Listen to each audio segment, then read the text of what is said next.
वडिलांना मुलावर विश्वास नाही आणि मुलाला देखील वडिलांच्या विचित्रपणावर विश्वास नाही। माझ्याकडे गेल्या 2 महिन्यांपासून एक मुलगा आणि एक वडील असं सोबत येतात। वडील आहेत 75 वर्षाचे आणि मुलगा आहे 42 वर्षाचा।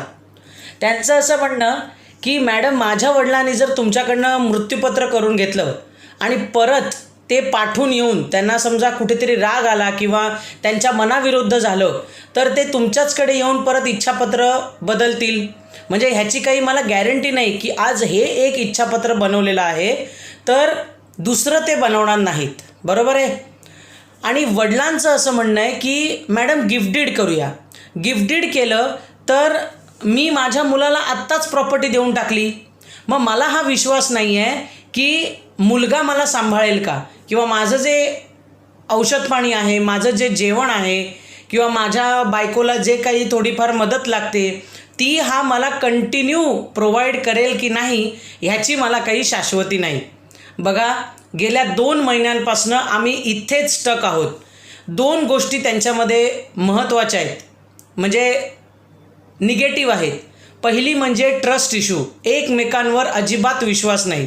दुसऱ्या म्हणजे इनसिक्युरिटीज। आज जर वडिलांनी असं विल लिहून ठेवलं तर कुठेतरी फ्युचरमध्ये मी बेघर होऊन जाईन आणि वडिलांच्या या विचित्रपणाला मी कुठेतरी बळी पडेल। ही इनसिक्युरिटी आहे मुलाची।